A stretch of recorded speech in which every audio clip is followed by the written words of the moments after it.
महाशिवरात्रि के रूप में जब हम भगवान शंकर का जन्म उत्सव मनाते हैं, प्रागट्य उत्सव मनाते हैं, हाँ, दुनिया के लोग शिवरात्रि को भगवान शंकर के विवाह के रूप में मनाते हैं कि शिव और पार्वती का विवाह हुआ था। पर शिव महापुराण, लिंग पुराण, स्कंद पुराण, नर्मदा पुराण, ब्रह्म वैवर्त पुराण, ये सारी पुराणे वर्णन करती है कि भगवान शंकर का शिवलिंग की उत्पत्ति शिवरात्रि के दिन हुई थी। अब हम लोग जब मना रहे हैं, हम लोग जब धारण कर रहे हैं, हम लोग कह रहे हैं कि ये भगवान शंकर का मंगल विवाह हुआ। आप भले साधना कर रहे हैं, आप भले आराधना कर रहे हैं, शिव जी की आराधना में लगे हैं, भले आपने कह दिया शिवरात्रि को भगवान की शादी हुई थी, यह आपकी सोच है, यह आपका विचार है। पर शास्त्र, हमारा पुराण, हमारा वेद, हमारा शास्त्र कहता है शिवरात्रि के दिन भगवान शंकर का प्रागट्य हुआ था। हाँ, माँ जगज्जननी के साथ में मंगल विवाह की रात्रि हो, हम मना नहीं करेंगे, पर विचार करना कि शंकर भगवान की शिवरात्रि साधना की रात्रि होती है। शंकर भगवान की शिवरात्रि एक आराधना की रात्रि होती है। हमने पहले भी कथाओं में कहा, हर महीने शिवरात्रि आती है, प्रत्येक महीने शिवरात्रि पड़ती है, और प्रत्येक महीने की शिवरात्रि पर अगर आपसे बन सके, आप दुनिया में अगर आपके पास में लोग कहें कि ये बहुत गरीब व्यक्ति है, बहुत साधारण व्यक्ति है, इसके पास धन नहीं है, वैभव नहीं है, सत्ता नहीं है, इसके पास खुद का मकान नहीं है, इसके पास खुद की प्रॉपर्टी नहीं है, इसके पास खुद की दुकान नहीं है, दूसरे के यहाँ काम करता है, इसके पास कुछ भी नहीं है, हम उनसे कहेंगे 12 महीने शिवरात्रि आती है, 5 जगह पर चढ़ाई हुई बेलपत्र, आप एक वर्ष 12 शिवरात्रि का एक नियम ले लो, 5 जगह पर बेलपत्र समर्पित करना सीख जाओ। एक बेलपत्र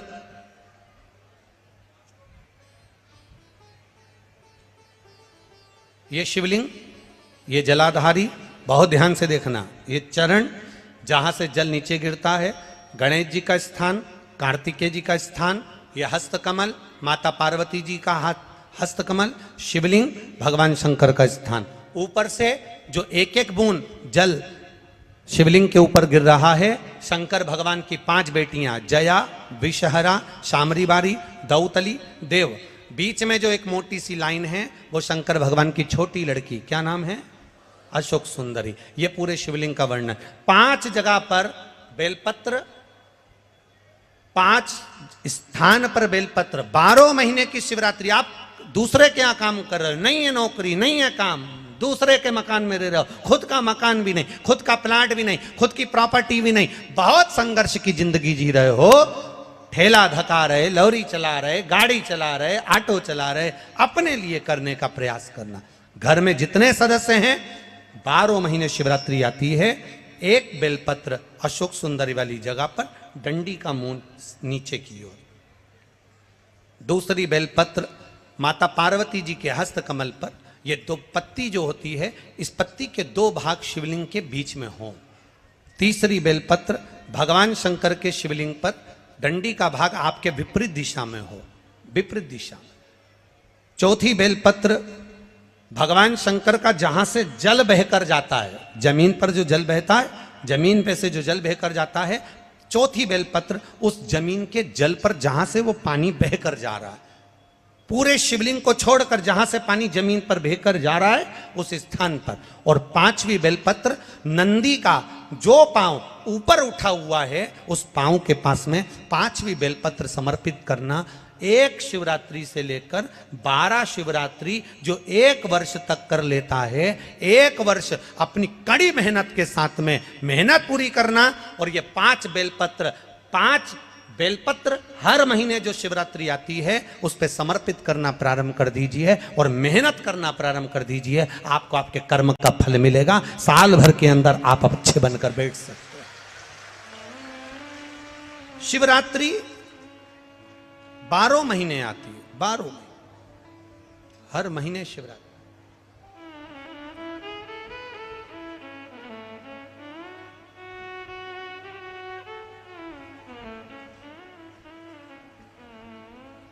और महाराज जब वो कृपा करता है तो कोई साधारण नहीं करता। आपको पहले भी कथाओं में कहा, आपको पहले भी वर्णन किया, आपको पहले भी निवेदन किया, आपको पहले भी कहा, देवता देते हैं तो पल्ला झाड़ कर देते हैं, देवता देते हैं तो पल्ला झाड़ कर देते हैं, और मेरा देवघर वाला देता है तो छप्पर फाड़ कर देता। मेरा देव अधिदेव महादेव देता है तो छप्पर फाड़ कर देता है। कोई साधारणता में मेरा बाबा कभी नहीं देता। साधारणता में मेरा बाबा देता ही नहीं।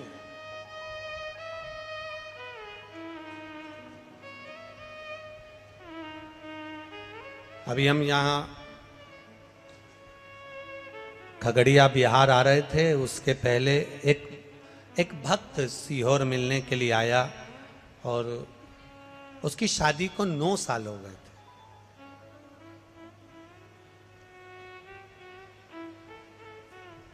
और टीवी के माध्यम से कथा सुनकर उसने सफेद आंकड़े की जड़ का प्रयोग करा था, और 9 वर्ष शादी को हो गए थे, संतान नहीं। अब उसकी पत्नी ने एक बार पशुपति व्रत करा, संतान गर्भ नहीं ठहरा। दूसरी बार उसने फिर 1-2 महीना छोड़कर फिर पशुपति व्रत करा, गर्भ नहीं ठहरा। तीसरी बार फिर पशुपति व्रत करा, गर्भ नहीं ठहरा। चौथी बार पशुपति व्रत करने के लिए आतुर हुई, और बाबा की कृपा, पहला सोमवार पूरा हुआ और डॉक्टर ने बोला कि तुम्हारा गर्भ ठहर गया।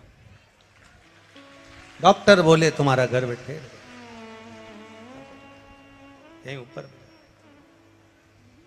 एक कुर्सी ला दो उनकी।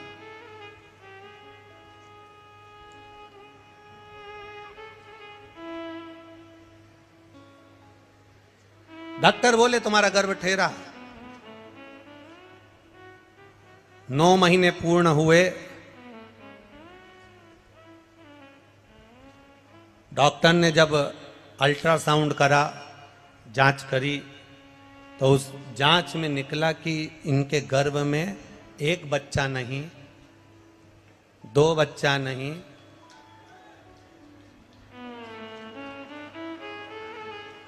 माला दे दो, माला माला दे।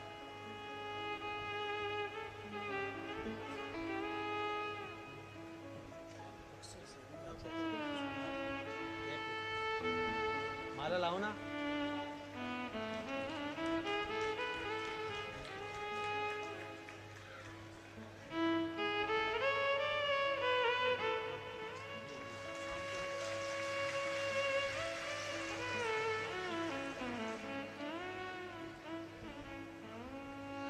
जब गर्भ की जांच हुई और अल्ट्रासाउंड कराया, सोनोग्राफी कराई, तो मालूम पड़ा इनके गर्भ में 1 बच्चा नहीं, 2 बच्चे नहीं, 3 बच्चे गर्भ के अंदर हैं।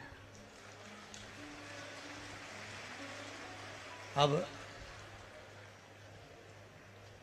बड़ा आश्चर्य हुआ। जो मां थी जिसका गर्भ ठहरा था, वो बेचारी घबरा गई। अब करें तो करें क्या, क्या करा जाए। आखिरी में पति ने कह दिया तो चिंता मत कर। सीहोर वाला महाराज कहता है सारी समस्या का हल 1 लोटा जल। शिव जी को 1 लोटा जल चढ़ाएंगे, रोज पिएंगे। डॉक्टर ने कहा है 3-3 बच्चे हैं, इनका ग्रोथ होना बड़ा कठिन है। पूरे 9 महीने जल चढ़ाकर दोनों पति पत्नी पैदल मंदिर तक जाना, जल चढ़ाना, पीना, और बाबा की कृपा से गर्भ से 3 पुत्रों ने जन्म लिया। शिव की कृपा।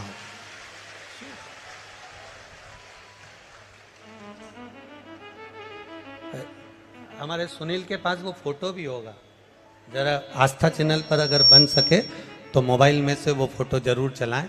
3 बच्चों को हम गोदी में लिए हुए हैं। उसको लेकर जब वो सीहोर आए कुबेरेश्वर धाम को प्रणाम करने, तो वो तीनों बच्चे हमारी गोदी में दिए। हमने कहा ये शिव कृपा नहीं तो और क्या है, शिव करना, ये शिव की उदारता, ये शिव की कृपा। खाली ना जाता कोई दर से तुम्हारे, खाली न जाता कोई दर से तुम्हारे, मैं भी खड़ा हूँ नन्ही बाहें पसार, अपने हृदय से लगा लो, लगा लो, गिरा जा रहा हूँ उठा लो।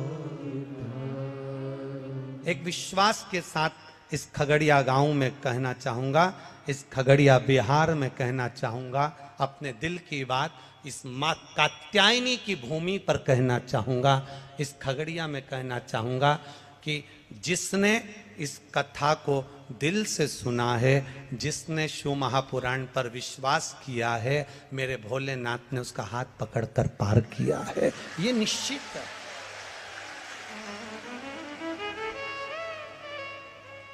आप अगर वो सुनील दिखाना बाबू कैमरे से, प्रयास करना कि उसको चैनल पर दिखाया जाए, तीनों बच्चों के फोटो एक विश्वास के साथ में, एक एनर्जी के साथ में, एक बल के साथ में, अग्रण्यता हो।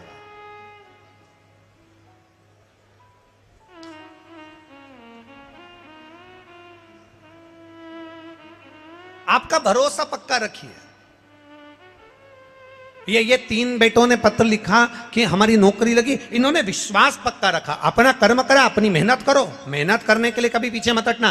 गीता जी में भगवान कृष्ण कहते हैं मेहनत से पीछे मत हटो, कर्म करते रहो। शंकर भगवान नंदी को ज्ञान देते हैं तो कहते हैं मेहनत करो, कर्म से पीछे मत हटो। भगवान शंकर ने भस्मासुर को जब ज्ञान दिया, सोने का कंकण दिया, तब कह दिया कर्म करना।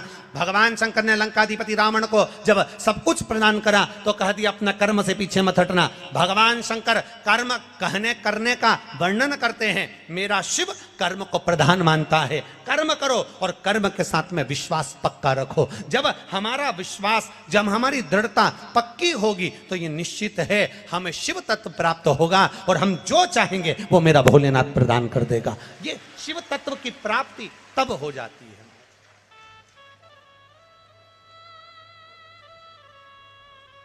आप मित्रता 200 से, आपके क्लास में 200 लोग हैं, 200 लड़के हैं, 200 बच्चे हैं, उनसे मित्रता मत रखो। 2-1 से मित्रता पूरी होगी। 40 बच्चे हैं, 1-2 से मित्रता पूरी होगी। उसी तरह संसार में ना जाने कितनों से मिलना होगा, पर एक मिलन मेरे महादेव से ऐसा मित्रता का रखना कि बाबा के ऊपर सब छोड़ देना कि अब तेरे ऊपर छोड़कर चल रही हूं।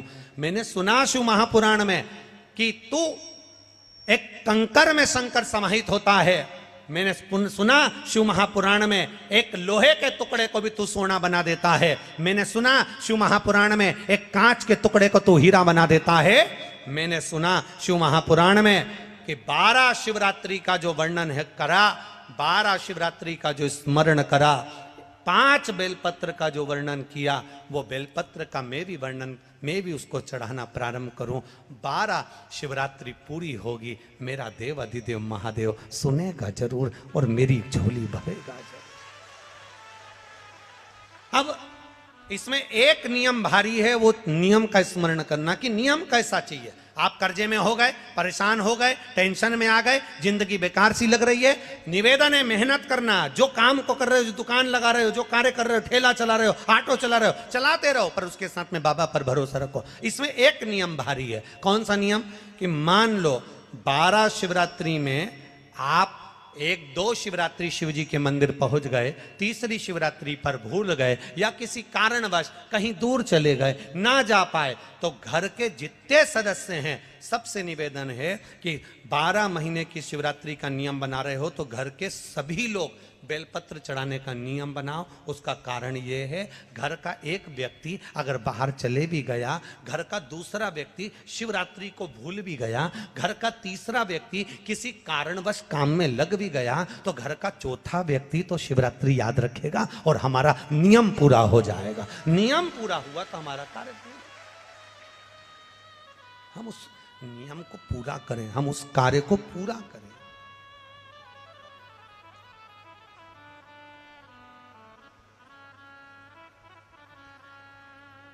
मेरे बाबा दया करना, मैं तेरे भरोसे भरोसे हूँ। भोले बाबा दया करना, मैं तेरे भरोसे हूँ। ना घर के ना परिवार के मेरे बाबा दया करना, मैं तेरे भरोसे। मेरे बाबा दया करना, मैं तेरे भरोसे।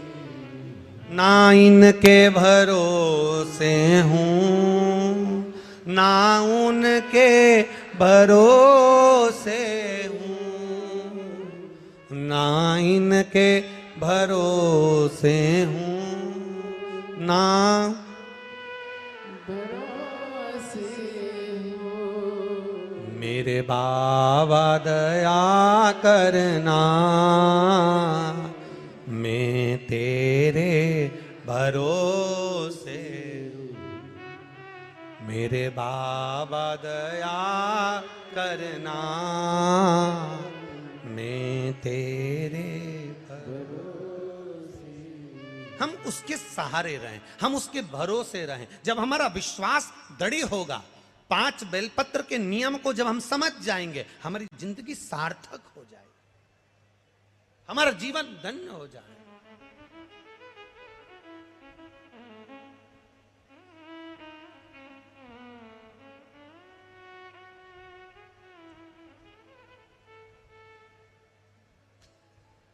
बाबा से विश्वास, भरोसा, दृढ़ता। नंदी भगवान शंकर का मित्र भी है, नंदी भगवान शंकर का गुरु भी है, नंदी भगवान शंकर का शिष्य भी है, नंदी भगवान शंकर का गण भी है, नंदी भगवान शंकर का वाहन भी है, नंदी भगवान शंकर का अवतार भी है, नंदी भगवान शंकर का पुत्र भी है। नंदी ये कोई साधारण नहीं। जिस नाम को नंदीश्वर शिव महापुराण को हम सुन रहे हैं, इसको समझना जरूरी है। शंकर भगवान ने नंदी को एक बार गुरु भी माना है।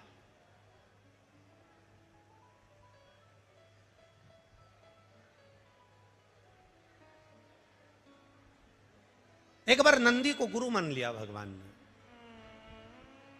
जब ब्रह्मा जी झूठ बोल दिए, केतकी के फूल ने झूठ बोला, तो भगवान ने कह दिया, केतकी मैं तुझे श्राप देता हूं, तू शिव पर कभी नहीं चढ़ेगा। गौ माता को श्राप दिया भगवान ने झूठ बोलने पर कि तू झूठ बोली है, इसलिए तेरा पूरा शरीर पूजा जाएगा, पर तेरा मुख अपूज्य होगा। अपूज्य। अब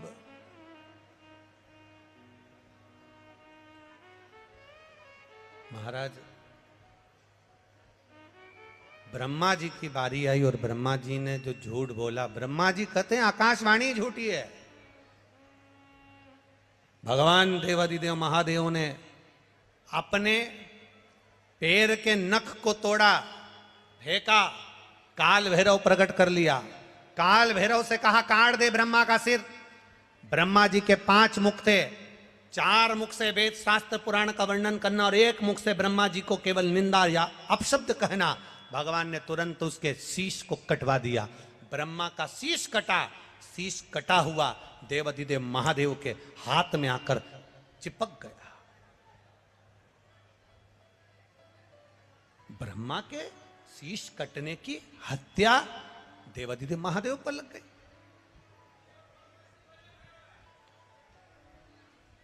कपाल लग गया हाथ से, शीश लग गया हाथ में, और जब शीश हाथ में लगा, भगवान देवादिदेव महादेव कई गंगा महारानी से कहे, गंगा ये मेरे हाथ में जो शीश चिपका है, ब्रह्मा जी का जो ये माथा मेरे हाथ में कपाल चिपक गया, ये निकलेगा कैसे? गंगा जी बोली, प्रभु आपका सारा पुण्य मैंने दे दिया, इसके बाद भी ये कपाल नहीं छूटा। सारे पुण्य एकाग्रित करे गए पर वो कपाल नहीं छूटा। आखिरी में शंकर भगवान एक मौन होकर स्तुप्त होकर बैठ गए। और मेरे देव अधिदेव महादेव जब मौन होकर स्तुप्त होकर बैठते हैं, तप साधना में लीन होकर बैठते हैं, तब नंदी से ये दशा नहीं देखी गई। भगवान देव की ये दशा नंदीश्वर से नहीं देखी गई। और नंदीश्वर को लगा कि मेरे प्रभु मौन होकर बैठ गए, यह हाथ में कपाल लगा हुआ है, कपाल हाथ में लगा, और मेरे महादेव एकदम मौन होकर बैठे हुए हैं। आखिर बात क्या है? क्या बात है? बहुत ध्यान देना कथा पर। 500-500 रुपये, 1000-1000 रुपये का किराया लगाकर, ऑटो गाड़ी में खर्चा कर कर, 200-200, 500-500 रुपये टिकट लगाकर आप इतनी दूर कथा को सुनने के लिए आए हो। 10 रुपये के पानी के पाउच या 20 रुपये की पानी की बोतल के चक्कर में कथा मत छोड़ देना, इतना ध्यान रखना।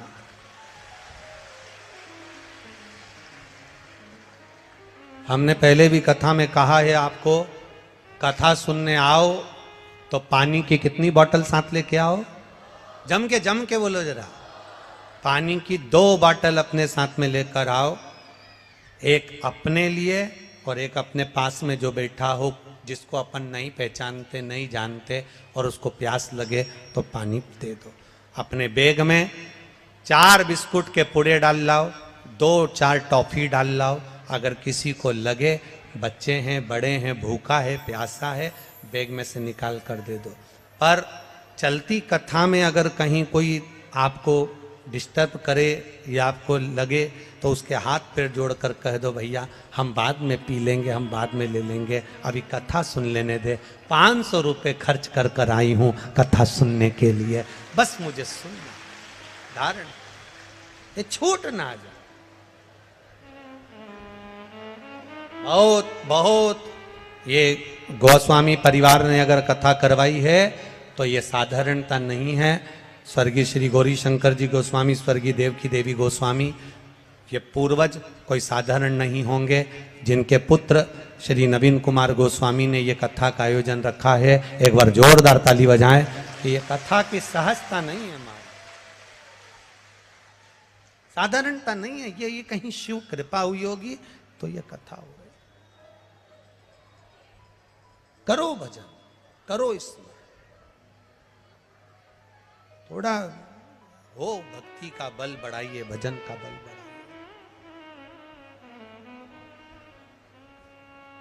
हाथ में कपाल चिपका है, ब्रह्मा जी का कटा हुआ शीश चिपका है,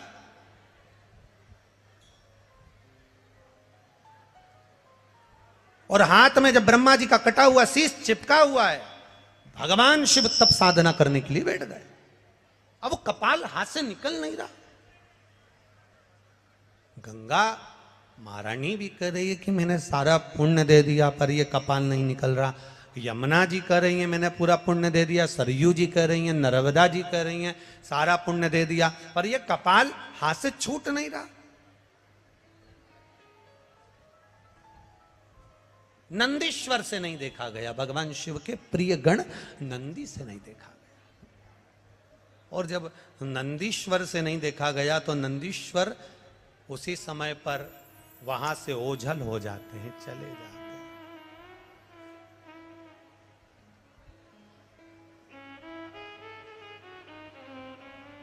नंदीश्वर ओझल,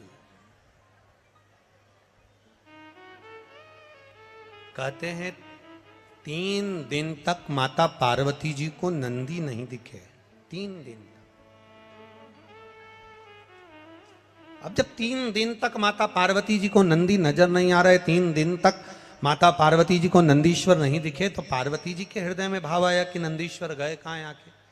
अब 3 दिन तक ना दिखने के बाद में नंदीश्वर ने एक छोटे से बछड़े का रूप ले लिया और छोटा सा गाय का बछड़ा, छोटा सा गाय के बछड़े का रूप रखकर नंदीश्वर भगवान शंकर जहां तप साधना कर रहे थे, गाय के बछड़े का रूप धरकर नंदीश्वर भगवान शंकर के पास में आ गए। और बछड़े का रूप लेकर नंदीश्वर शिव जी के पास में आकर जब रंभाना प्रारंभ करा, मां कहकर पुकार रहे हैं, मां कहकर पुकार रहे हैं, ओम कहकर पुकार रहे हैं, मां कहकर पुकार रहे हैं।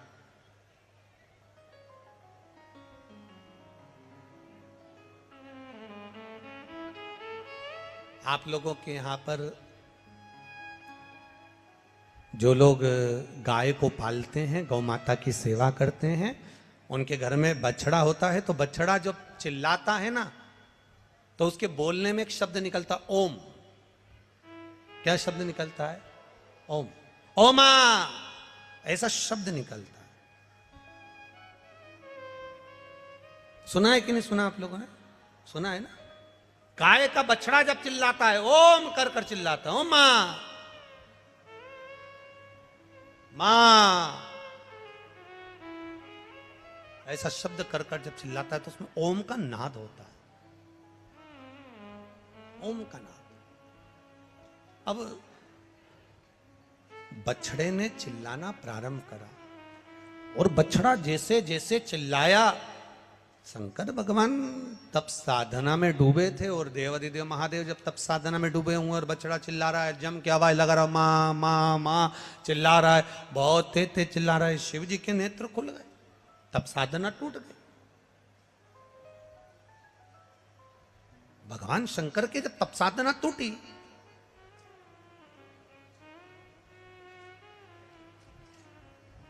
शिव जी ने देखा कि ये बछड़ा आया है और तप साधना मेरी तोड़ दिया है। और बछड़े ने चिल्लाकर कहा, मां, शंकर भगवान के डमरू की जो डोर थी, उस डमरू की डोर को छोटे से बछड़े ने अपने छोटे से सींग में उस डमरू की डोर को लटका लिया।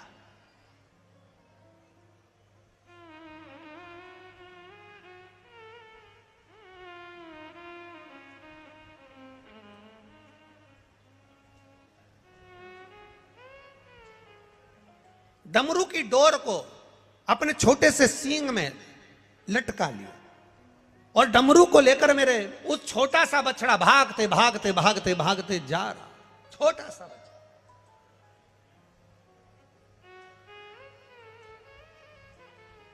पहुंच गए पंचवटी, नासिक, गोदावरी का तट।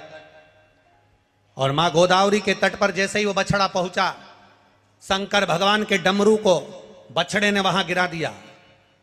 और बछड़े ने वहां गिराया जहां डमरू गिरा, गिरते से ही गोदावरी के तट पर मेरे शंकर भगवान तप साधना करने के लिए बैठे। गोदावरी का स्नान करा, स्नान कर कर मेरे महादेव जैसे ही बैठे, मात्र कुछ क्षण बीते थे और वहां बैठकर जब शंकर भगवान ने जैसे ही आराधना करना प्रारंभ करी, साधना करना प्रारंभ करी, हाथ में चिपका हुआ ब्रह्मा जी का कटा हुआ कपाल, सिर हाथ से नीचे गिर गया। हाथ से जैसे कपाल छूटा, तब वहां शंकर भगवान कपालेश्वर महादेव के रूप में विराजमान हो गए। कपालेश्वर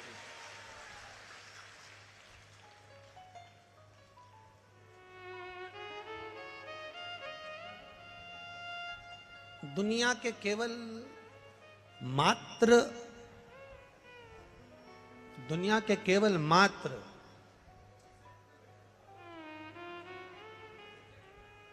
केवल 2 या 3 मंदिर ऐसे हैं जिस मंदिर में शंकर जी के सामने नंदी नहीं है।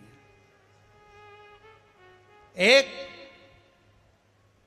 अमरनाथ की गुफा जिसमें शंकर जी के शिवलिंग के सामने नंदी, बोलो बोलो जम के, नहीं है। दूसरा पंचवटी नासिक, मां गोदावरी के तट पर कपालेश्वर महादेव, जिनके सामने नंदी नहीं है। क्यों? नंदी छोटे से बछड़े का रूप रखकर शंकर भगवान को ज्ञान दिया, बिठाया, तप कराया, हाथ से कपाल छूट गया। जब नंदी सामने आया तब शंकर भगवान ने नंदी के हाथ जोड़ लिए, तूने मुझे गुरु बनकर ज्ञान दिया है, मेरे सामने अगर शीश नवाकर बैठेगा, मैंने तुझे गुरु माना है, शीश नवाकर बैठेगा तो मेरे गुरु का अपमान हो जाएगा, इसलिए इस मंदिर में तू मेरे सामने मत बैठ, चले जा।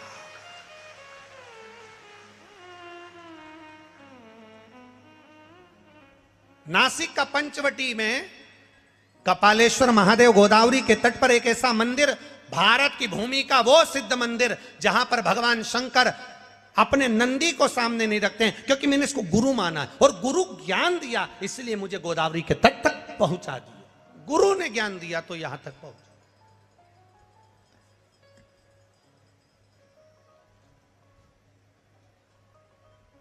एक किसी भाई ने एक पत्र लिखा है,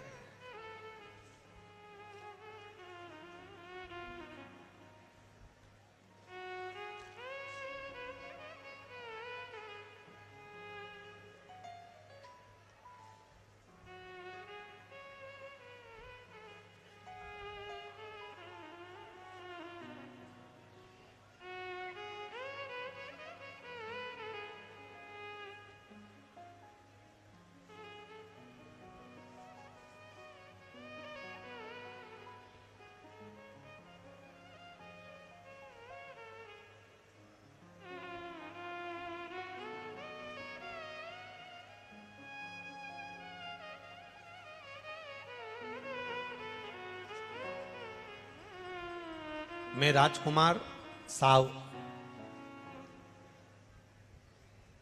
लखीसराय बिहार, लखीसराय ठीक है। मैं राजकुमार साव मामा ट्रांसपोर्ट लखीसराय बिहार, मेरा मोबाइल नंबर ये है। गुरुजी कहीं बैठे हैं मामा ट्रांसपोर्ट वाले? लखीसराय बिहार से आए, आप ही हैं? दोनों हाथ हिला दो ऐसे, हर हर महादेव। आपने बड़ा सुंदर कहा गुरुजी, एक पान लाया हूं, एक सुपारी लाया हूं और आपको निमंत्रण देने आया हूं कि एक कथा देवघर में होना चाहिए।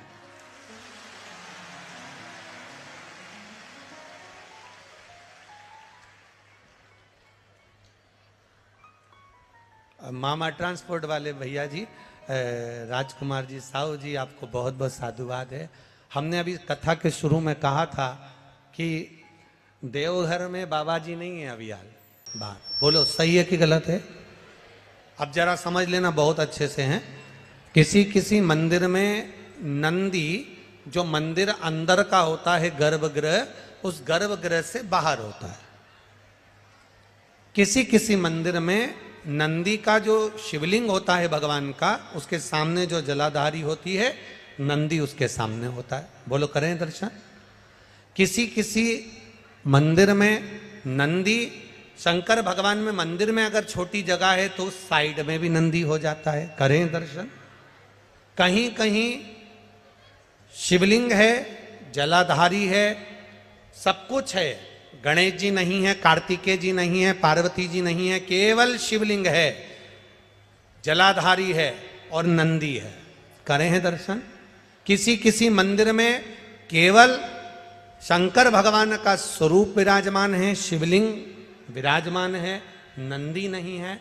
तो शिव महापुराण की कथा यहाँ वर्णन कर रही है, उसको जरा समझिएगा। शिव पुराण कहती है, भगवान शंकर का चरित्र कहता है, शिव तत्व कहता है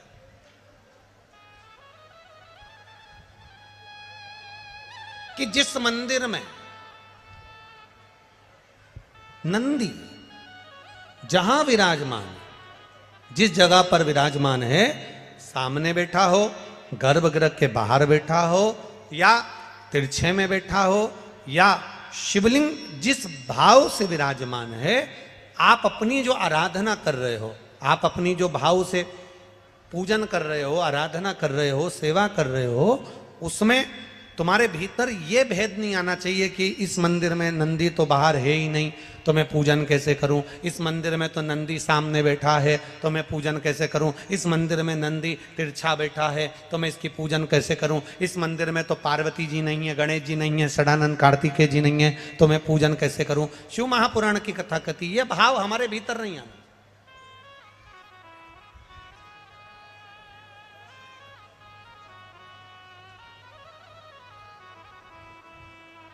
शिव का ओटला,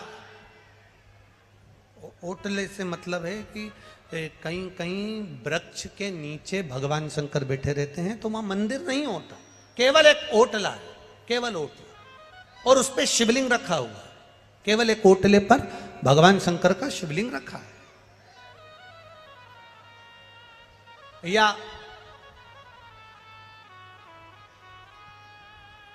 मंदिर है, गर्भगृह है, बड़ा चौक नहीं है। शिव महापुराण की कथा कथी है, जहां पर शंकर भगवान विराजमान होते हैं, जहां शिवलिंग रखा हुआ होता है, जिस ओटले पर शंकर भगवान का शिवलिंग विराजमान होता है, जिस गर्भगृह में शंकर भगवान का शिवलिंग विराजमान होता है, अगर वहां नंदी का भी तुमको दर्शन नहीं हो रहा है, वहां नंदी तुम्हें दिखाई नहीं पड़ रहे हैं, तो भी तुम यह मान कर चलना कि बिना नंदी के शंकर भगवान वहां बैठा ही नहीं है। ओटले पर भी अगर बैठा है तो नंदी की पीठ पर ही बैठा है। जहां वो बैठा है, गला पकड़ रहा है रे बाबू, गला पकड़ रहा है, वो नंदी वहां विराजमान है, वो नंदी वहां बैठा, नंदी से कहीं दूर नहीं है। एक पत्र आया है, जरा ध्यान दीजिए।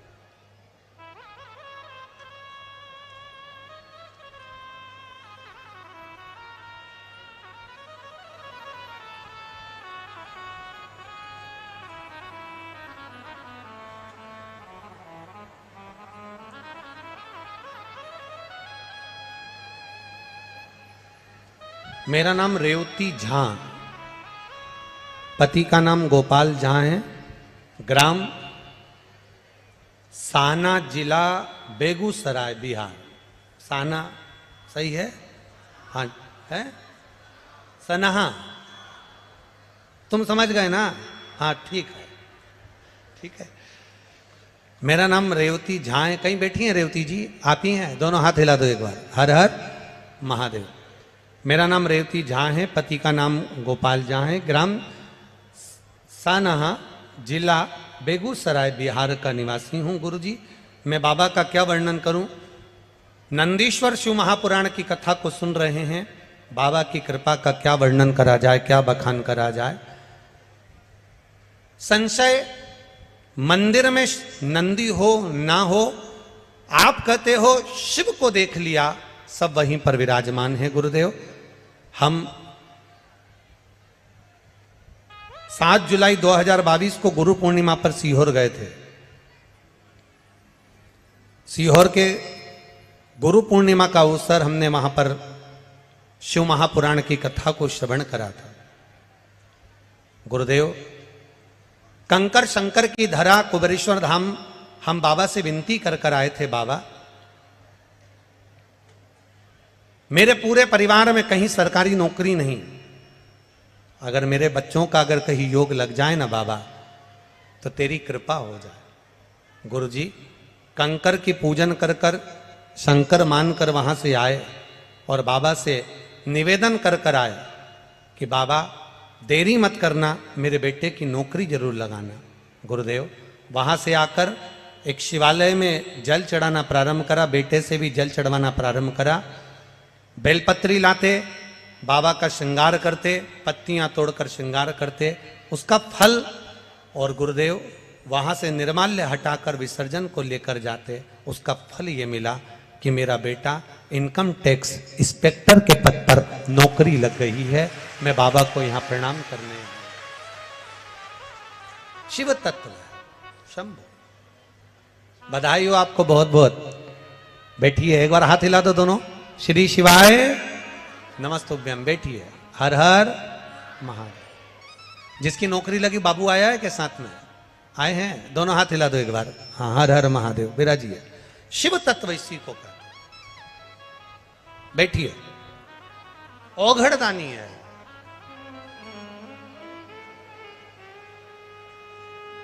खाली न जाता कोई दर से तुम्हारे, खाली न जाता कोई दर से तुम्हारे, मैं भी खड़ा हूं नन्ही बाएं, अपने हृदय से लगा लो, लगा लो, गिरा जा रहा उठा लो, भोले अपने दर से अब तो न टालो, गिरी जा रही उठा। शिव कृपा, शिव कथा, शिव करुणा कह रही है। शंकर भगवान का गुणगान कह रहा है, शंकर भगवान की कथा कह रही है, शिव तत्व कह रहा है, शिव उपासना कह रही है। हमारी दृष्टि में भेद मत करो कि मंदिर में नंदी है कि नहीं है, नंदी है कि नहीं है, गणेश जी है कि नहीं है, कार्तिकेय जी है कि नहीं है, पार्वती जी मंदिर में है कि नहीं है, ये भेद हमको नहीं करना। हमको तो केवल एक देखना है, क्या मंदिर के अंदर शिवलिंग है? हमें केवल शंकर, हमारा शिव जहां है वहां गणेश भी है, रिद्धि सिद्धि भी है, षडानंद कार्तिकेय भी है, पार्वती भी है और नंदी भी है। और नंदी अकेला नहीं, 33 कोटि देवी देवता भी वहीं पर विराजमान। जहां शिवलिंग, जहां शंकर भगवान का शिवलिंग विराजा है वहां सब कुछ है। फिर हमको नहीं देखना, वह सर्वस्व है।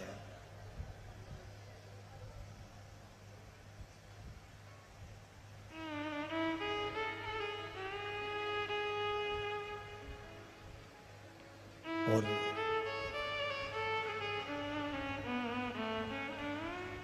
महाराज अपने कर्म के अनुसार हम जो भजन कर रहे हैं, अपने कर्म के अनुसार हम जो भक्ति कर रहे हैं, अपने कर्म के अनुसार हम भगवान की स्मरण कर रहे हैं, हम कर्म के अनुसार भगवान की अविरल भक्ति को धारण कर रहे हैं, कर्म के अनुसार हम भगवान की अविरल भक्ति को कर रहे हैं, इसका फल मिलता जरूर है। एक बात अपने जीवन में उतार कर रखना, कोयले की खदान में काम करोगे तो चेहरा काला पड़ जाएगा, धूप में काम करोगे तो चेहरा काला, बोलते जाओ, पड़ जाए।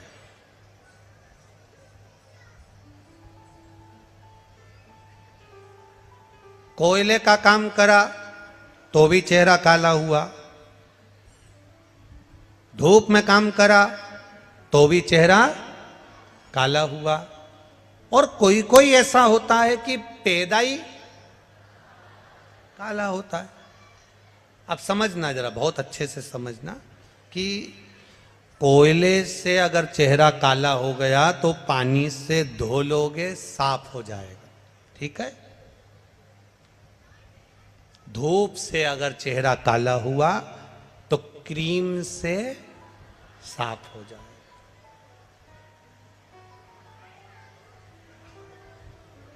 अब जिसने बचपन से ही, बाल्यावस्था से ही बेकार काम करना चालू कर दिए, झूठ, प्रपंच, छल, बेईमानी, अपशब्द कहना, गाली देना, ताने देना, आड़ा टेढ़ा कहना, चोरी करना, कपट करना, अहंकार करना, जिसने बचपन से ही काले काम करना प्रारंभ कर दिए, कोयले की कालोच पानी से धुल जाती है, धूप में काले हुए तो क्रीम से धोई जा सकती है, पर अगर हमारा कर्म ही काला हो गया, हम बेकार कर्म करना चालू कर दिए, तो काय से भी साफ नहीं हो पाता।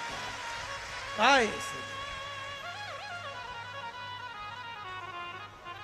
वो साफ नहीं होगा। आप उसका कितना भी प्रयास कर लो, आप उसके कितने भी प्रयास में लग जाओ, आप उसका कितना भी प्रयास कर लो, वो खाली नहीं हो सकता। आप अच्छा कर्म करेंगे, बेस कम कर दे बाबा, आप अच्छा कर्म करेंगे और अच्छा कर्म करेंगे तो उसका फल हमें अनुकूलता में प्राप्त जरूर होगा।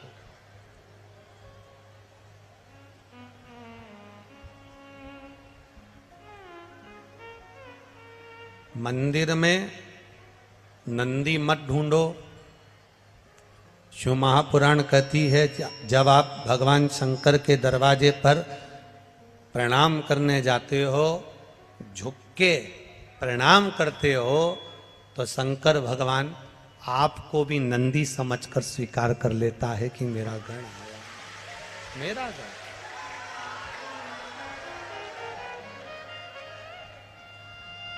आप कुछ मंदिर में नंदी ढूंढना प्रारंभ ना करिएगा।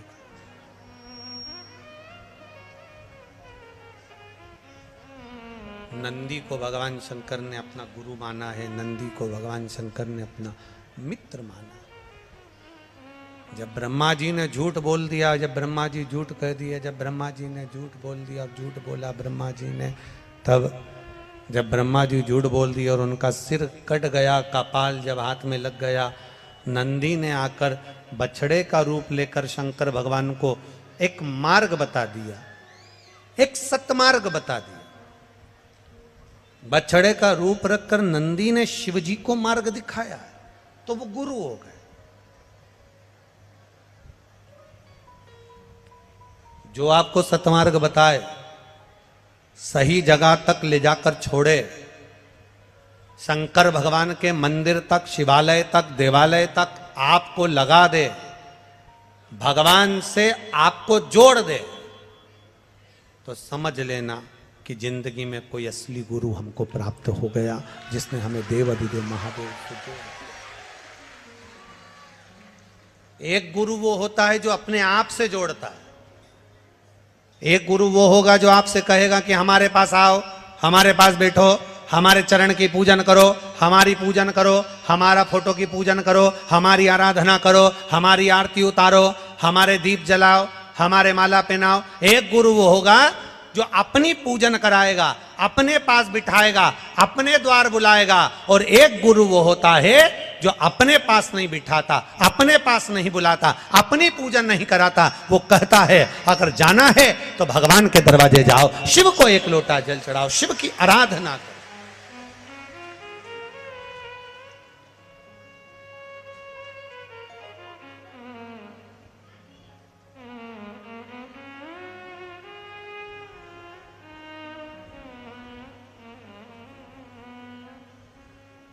एक आराधना का जो बल है, उस बल को हमें बढ़ाना है। एक श्रद्धा और विश्वास का जो बल है, उसको हमें बढ़ाना है।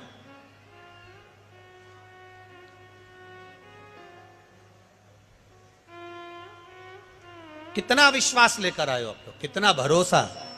आपके पत्रों को अगर पढ़ा जाए, बड़े बड़े पत्र आप लोग भेजे हो, बड़े बड़े पत्रों को आप लोगों ने यहाँ पर भेजा है। एक माने तो पूरी डॉक्टरों की फाइल लगा दी है, पूरी फाइल, पूरे एक्सरे और सारे डॉक्टरों की रिपोर्टें सब लगा दी उसने।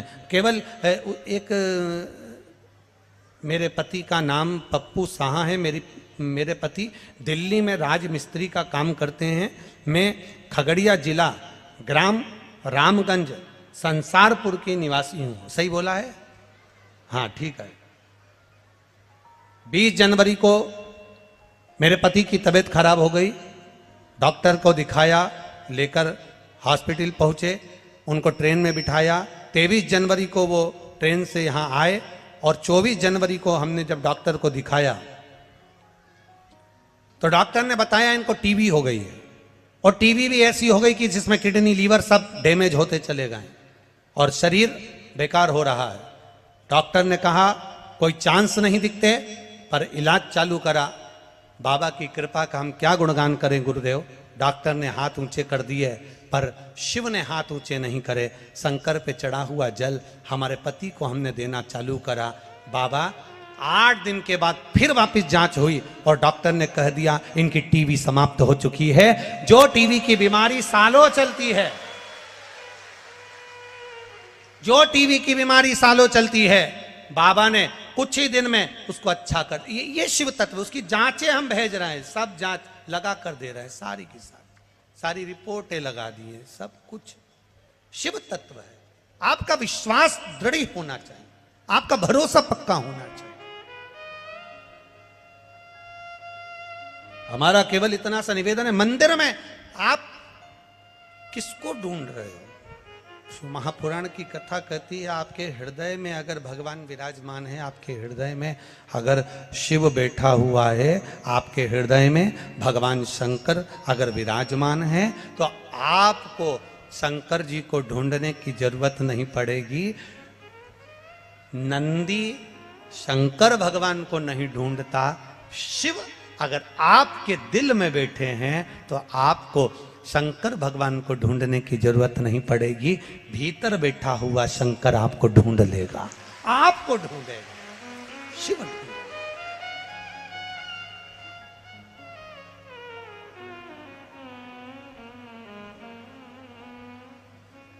शिव को ढूंढना सब। महाराज ब्रह्मा जी का सिर कट गया, कर्मनाशा नदी प्रकट हो गई।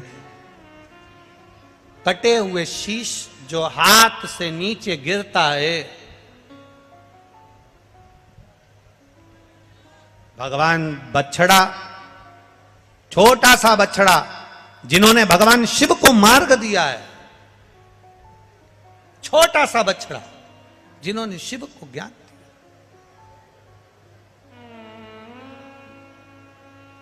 ऐसा नहीं कि ज्ञान केवल व्यासपीठ से ही मिलता है, ऐसा नहीं है। ज्ञान तो आपको कहीं पर भी प्राप्त हो सकता, कहीं पर भी।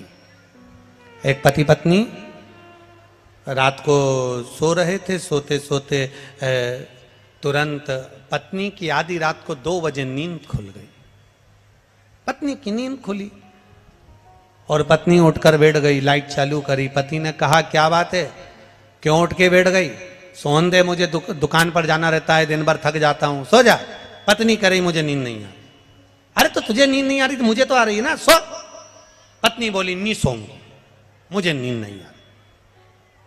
अरे मुझे नींद नहीं आ रही ना, तो पति ने कहा नींद कोई कारण होता है तो नींद नहीं आती, तुझे क्या कारण है? इतने में पत्नी बोली मेरे इतना सा पूछना चाहती हूं कि मान लो अपने को एक बेटा हो गया, एक पप्पू हो गया, तो वो कहाँ सोएगा? इतने में पति थोड़ा सा पलंग पे से उधर खसका और पति ने कहा यहां सो जाएगा, तू सो जान दे, मुझे तेरे हाथ जोड़ो, सो जा, सो जा, मेरे को दुकान जाना है। पत्नी सो गई। रात्रि को 2:30 बजे फिर जग गई, फिर लाइट चालू, फिर उठ के बैठी। पति ने कहा अब क्या हो गया? पत्नी बोली मुझे नींद नहीं आ रही। अब क्यों नींद नहीं आ रही?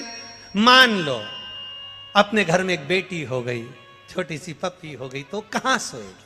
पति और खसका, वो यहां सो जाएगी। सो जा, तेरे हाथ जोड़ो, मुझे सुबह दुकान जाना है, सो जा। पत्नी सो, 3 बजे रात को फिर जग गई वापिस। पति ने कहा क्या हुआ? पत्नी बोली मुझे नींद नहीं आ रही। क्यों नहीं आ रही? मान लो हमारे घर में एक पप्पू और हो गया तो? पति और खसका, बस खसका ही था तो पलंग से नीचे गिर गया। क्योंकि पलंग तो पलंग होता है, कोई सरकार की रोड थोड़ी ना कि खसकते जा। नीचे गिर गया, नीचे गिर गया। पति ने कहा यहाँ सो जाएगा, अब सो जा। पत्नी तो सो गई, पति की नींद खुल गई। उसने रात्रि सुबह 4 बजे अटैची जमाई, बेग जमाया और बेग जमाने की तैयारी करने लगा। सुबह सवेरे पत्नी उठी। पत्नी ने उठते से ही पूछा रात को तो तुम बहुत अच्छी बातें कर रहे थे, अब ये कहाँ जाने की तैयारी कर रहे हो? पति ने एक शब्द कहा। पति बोला केवल रात्रि को पुत्र की कामना करी और कमर की हड्डी टूट गई। अगर बेटा पैदा हो गया तो ना जाने कौन कौन सी हड्डी तोड़ेगा, उससे अच्छा है मैं तो देवघर जाकर बैठ गया। मात्र पुत्र की कामना हमारी हड्डी को तोड़ दी है। अगर पुत्र हो गया तो ना जाने कितनी हड्डी टूटेगी। इसलिए निवेदन है, ऐसा नहीं कि ज्ञान केवल व्यासपीठ से मिलता है, चलित भाषा में भी हमें ज्ञान मिल जाता है। कभी कभी घर के छोटे छोटे बच्चे भी हमको ज्ञान दे देते हैं। कभी कभी घर में रहने वाला एक छोटा सा जीव भी हमको ज्ञान दे देता है। कभी कभी घर में रहने वाले बुजुर्ग भी हमको ज्ञान दे देते हैं। कभी कभी घर में रहने वाला एक साधारण सा नौकर चाकर भी हमको ज्ञान दे देता है। कोई सहजता या साधारणता नहीं होती। शिव महापुराण की कथा कहती है,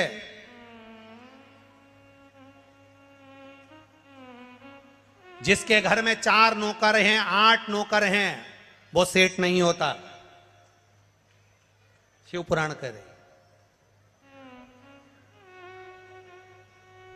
जिसके घर में 4 नौकर काम कर रहे हैं वो कभी सेठ नहीं होता।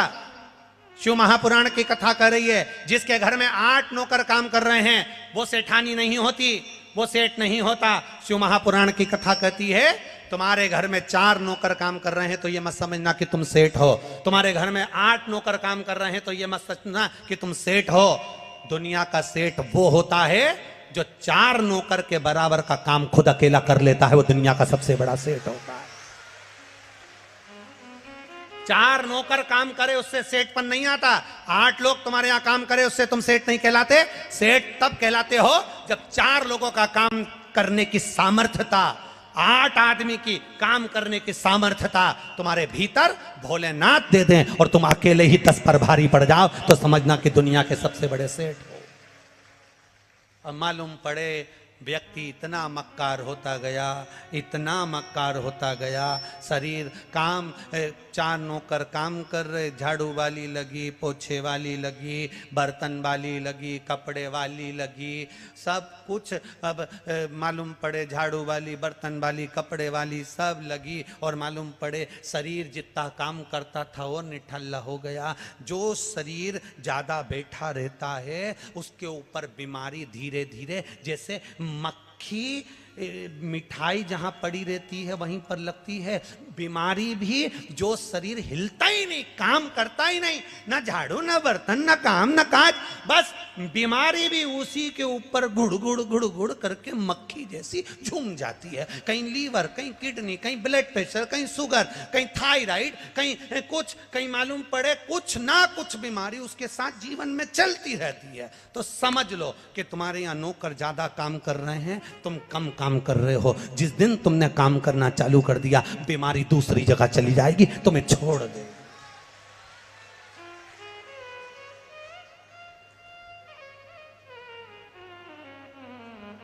बीमारी के लिए दवाई ढूंढने से अच्छा है थोड़ा सा मेहनत करना चालू करो। अपने कमरे की झाड़ू खुद लगाओ, अपने कमरे का पोछा खुद लगाओ, अपने कमरे का काम खुद करो। साधारण से साधारण व्यक्ति के लिए सहयोग प्रदान करा है तो ये सुगंध तुम्हारे मरने के बाद तक रहती है, वो सुगंध को कोई भूल नहीं पाता। इसको कहते हैं अच्छे कर्म की सुगंध, इसको श्रेष्ठ कर्म की सुगंध कहते हैं, अच्छे कर्म की सुगंध कहते हैं। और ये अच्छे कर्म की सुगंध कोई साधारण सी नहीं होती महाराज। अच्छे कर्म की सुगंध आप अपने भक्ति के बल से बढ़ा सकते हो। अच्छे कर्म की सुगंध को आप अपने भजन के बल से बढ़ा सकते हो। अच्छे कर्म की सुगंध को किसी प्यासे को पानी पिलाकर बढ़ा सकते हो। अच्छे कर्म की सुगंध को आप किसी बीमार व्यक्ति को औषधि दिलाकर बढ़ा सकते हो। मनुष्य देह मिली है, मानव का शरीर मिला है, इस मानव के शरीर को जितने अच्छे कर्म में हम लगा सकते हैं उतने अच्छे कर्म में लगाने का प्रयास करो। और जब हम अच्छे कर्म में इसको लगाने का प्रयास करेंगे तो जीवन अपने आप हमारा अनुकूल और अच्छा होता चले जाएगा। एक बात अपनी जिंदगी में उतार कर रखिए, जो धन हमने कमाया है, जो धन हम कमाए हैं, जो धन हमने कमाया है उसका भोग हम कर पाए ना कर पाए जरूरी नहीं, पता नहीं कि हमने जो धन कमाया, हमने जो संपदा कमाई, हमने जो वैभव कमाया, उसका भोग हम भोगेंगे कि ना भोगेंगे इसका पता नहीं है। पर शिव पुराण कहती है कि धन को कमाने में जो हमने कर्म किया है, धन को कमाने में हमने जो गलत कर्म किया है, ये पक्का है कि हम धन का भोग भोगें चाहे ना भोगें, पर हमने जो कर्म करा है उसका भोग तो हमको भोगना ही पड़ता है। उसको कोई दूसरा नहीं भोगेगा, उसको कोई दूसरा भोगने वाला नहीं होगा। अपने कर्म का भोग अपने को स्वयं भोगना। पति सोचे कि मेरे कर्म का भोग पत्नी भोग लेगी, या पत्नी सोचे कि मेरे कर्म का भोग पति भोग लेगा, या बच्चे सोचें कि मेरे कर्म का भोग मेरे माता पिता भोग लेंगे, या मेरे माता पिता के कर्म का भोग मेरे बच्चे भोग लेंगे। ना ना ना ना, शिव महापुराण की कथा कहती है आपके कर्म का भोग आपको भोगना है, दूसरे के कर्म का भोग दूसरे को भोगना है। हमने पहले भी कथा में कहा था, अगर छींक आ रही है, खांसी चल रही है, हमें छींक आ रही है, तो छींकना हमको पड़ेगा। आपको छींक आ रही और आप पास वाले से कह दो कि तू छींक दे, तो वो छींकेगा। आपको खांसी चल रही है और आप बाजू वाले से कह दो कि तू खांस ले, तो वो खांसने से फायदा क्या होगा। आपको भूख लग रही है और आप बाजू वाले से कह दोगे कि तू भोजन कर ले, तो उससे कोई फायदा नहीं होगा। आपको प्यास लग रही है और आप पानी दूसरे को पीने को दे रहे हो, तो उसका कोई लाभ नहीं होगा। हमें अगर खांसी चली है, हमें अगर प्यास लगी है, हमें अगर छींक आई है, हमें अगर प्यास लगी, हमें अगर भूख लगी, तो भोजन हमें करना पड़ेगा। प्यास लगी, पानी हमको पीना पड़ेगा। खांसी चली, खांसना हमको पड़ेगा। हमारे कर्म की गति को भोगना भी हमको पड़ेगा, कोई दूसरा नहीं भोगेगा, कोई दूसरा भोगने को तैयार नहीं होगा। आप बस इतना जरूर निवेदन करेंगे, इतना जरूर कहना चाहेंगे, इतना जरूर प्रार्थना करना चाहेंगे कि जब मौका मिले, जब समय मिले, तब प्रयास करो कि भगवान की भक्ति की ओर अग्रणी हो।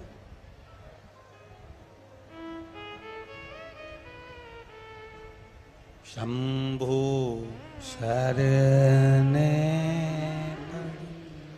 मांगू घड़ी रे घड़ी, दुख काटो दया करी ने दर्शन। हमारे कर्म की गति का भोग हमको भोगना है। अपने को प्यास लगी तो पानी भी अपने को ही पीना, अपने को भूख लगी तो भोजन भी अपने को ही करना, अपने को खांसी चली तो खांसना भी अपने को ही। तुम जैसा कर्म करोगे वैसा भोगना तुमको है।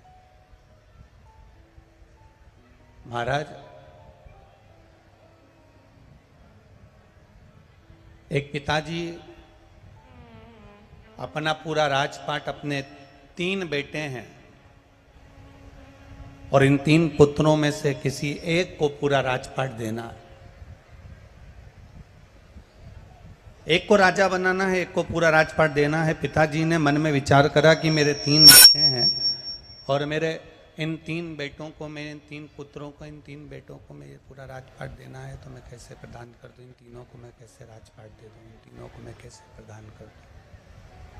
तीनों ने विचार किया, पिताजी ने विचार किया। अभी अच्छा चल रहा था, फिर गड़बड़ कर दिया आपने बाबू। पिताजी ने विचार करा कि इन 3 पुत्रों में से मैं किसको राजपाट दूं? इन 3 बेटों में से मैं किसको राजपाट दूं? मेरा बड़ा बेटा, मंझला बेटा कि छोटा बेटा? मंझले को दूं कि छोटे को दूं? कि मंझले को दूं कि बड़े को दूं कि छोटे को दूं? मैं राजपाट दूं तो दूं किसको? मैं किसको प्रदान करूं? अब पिता ने ये बात का स्मरण किया और अपनी धर्म पत्नी से कहा कि मेरे 3 बेटे हैं, बड़ा, मंझला और छोटा। इन तीनों में से मैं अपने राज्य का पूरा राजपाट किसके माथे करूं कि मैं एकदम फ्री हो जाऊं और बेटा इस राजपाट को संभाल ले, बेटा इस राजपाट को जान ले, मैं किसको राजपाट दे दूं तो दूं किसको, प्रदान करूं तो प्रदान करूं किसको, कहूं तो कहूं किससे। धर्मपत्नी बड़ी समझदार थी और धर्मपत्नी इतनी समझदार थी कि धर्मपत्नी ने अपने पति से कहा कि एक काम करो, ये राजपाट आप एक काम करो, अपने गुरुजी से पूछो और आप अपने गुरु के पास जाओ, अपने गुरुजी के पास जाकर विनय करो, निवेदन करो और उनसे पूछो कि ये मैं राजपाट बड़े बेटों को दूं, मंझले बेटे को दूं कि छोटे बेटे को दूं।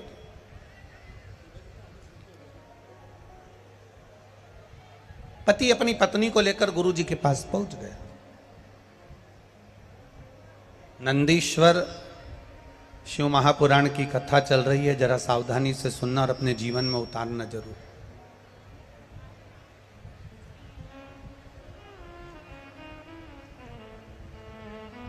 जितने लोग खड़े हैं उनसे निवेदन है, जहां जगह मिल जाए वहां बैठ जाओ। कल हमने जजमान परिवार को भी बोला था, कार्यकर्ताओं को भी बोला था कि पंडाल बढ़ा देना, पर पंडाल नहीं बढ़ा। उसके लिए हम क्षमा मांगते हैं आप लोगों से, हम क्षमा मांगते हैं कि आपका पंडाल नहीं बढ़ा। उसके लिए हम इस व्यासपीठ से क्षमा मांगते हैं कि आप लोगों के बैठने की व्यवस्था नहीं कर पाए। और आपसे निवेदन है कि जहां जगह मिल जाए, भले पंडाल के बाहर, आप जहां जगह मिले वहां बैठ जाइए।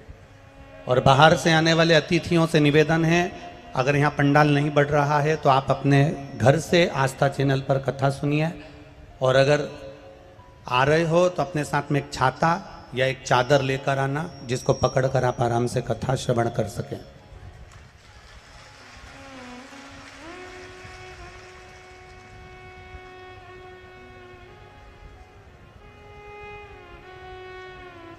और आगे भी जितनी कथाएं हैं लाइन से, उनसे निवेदन है, आप लोग अगर भक्तों के बैठने की व्यवस्था कर सकें, छांव कर सकें तो कथाओं को करवाइए, वरना कथाएं कैंसिल कर सकते हो। निवेदन है आपसे। अगर भक्त धूप में खड़े रहें और उनकी व्यवस्था नहीं हो सके तो ऐसी कथा करने से कोई लाभ नहीं है। आप लोगों से निवेदन है, जहां जगह मिल रही है वहां रज पे बैठ जाओ, जमीन पर बैठ जाओ, और अपने आसपास में जो छाते हों, चादर हों, उसको सिर पर डाल के आराम से आप लोग बैठ सकते हैं। हर हर बोल बम का नारा है। शिव कथा कह रही है। 3 पुत्र हैं और इन 3 पुत्र, बड़े को मैं राजपाट दूं, मंझले को राजपाट दूं कि छोटे को राजपाट दूं, ये विचारणी है।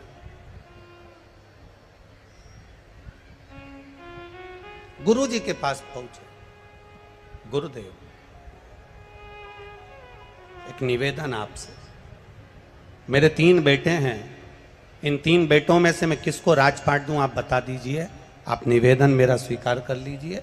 गुरुजी ने कहा एक काम करो कि ये जो थोड़े से मेरे पास में पुष्प के बीज रखे हैं, फूल के बीज रखे हैं, ये फूल के बीज आप अपने 3 बेटों को दे दीजिए और आकर 3 बेटों से ये फूल के बीज आप वापस मांग लीजिएगा।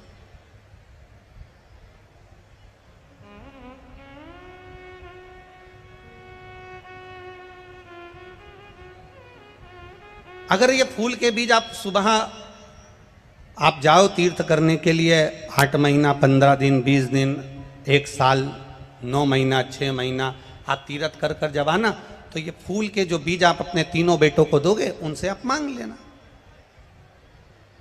उनसे आप प्राप्त कर लेना।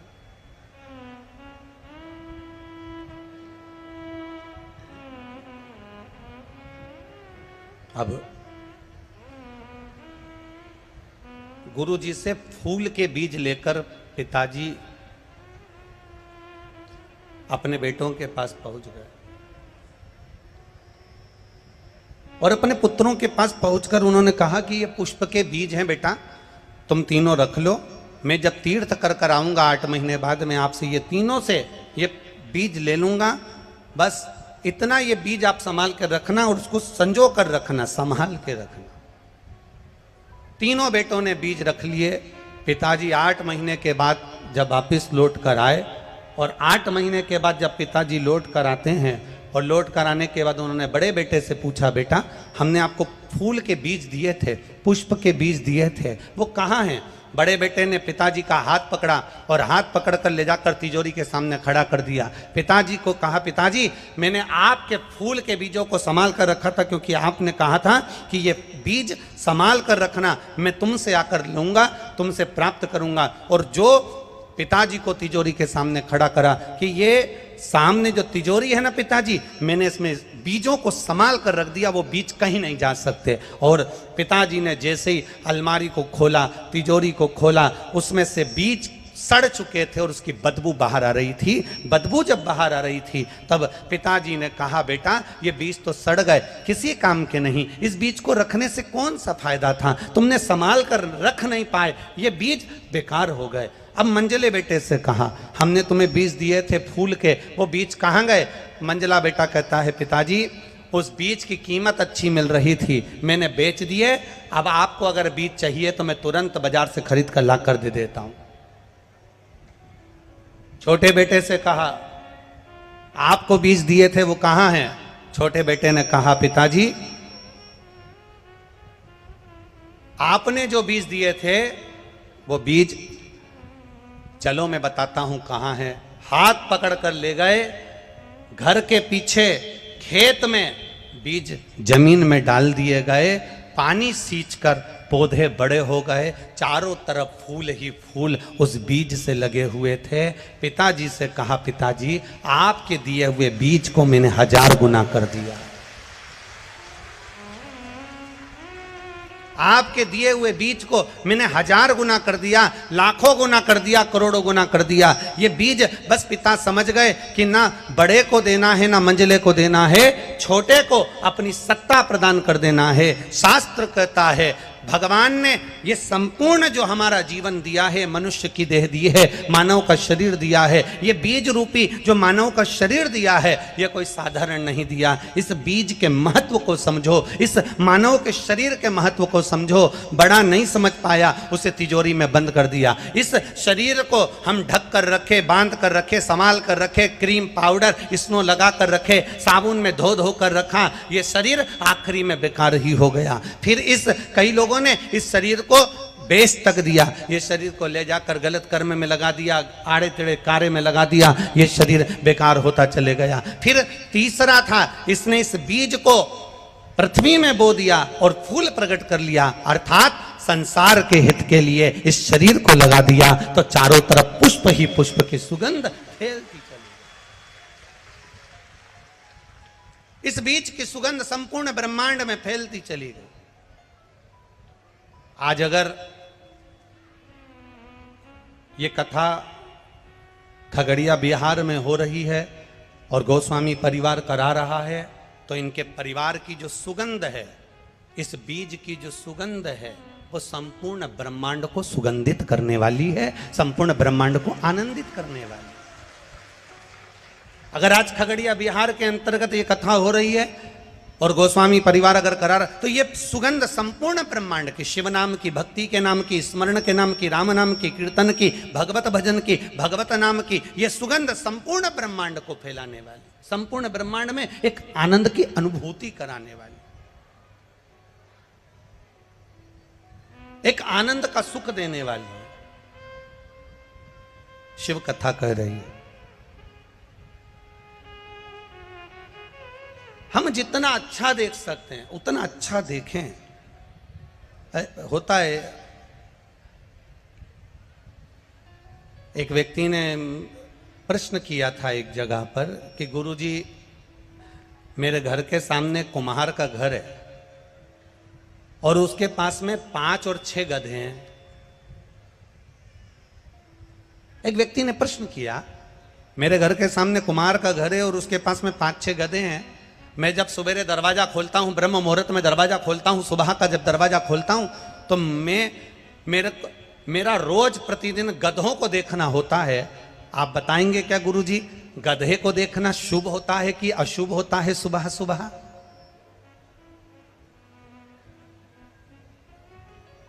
मैं सुबह से दरवाजा खोलता हूं, मेरे घर के सामने कुम्हार रहता है, उसके पास में 5-6 गधे हैं। मैं सुबह से जब दरवाजा खोलता हूं तो सबसे पहले दरवाजा खोलते से ही गधों का दर्शन होता है।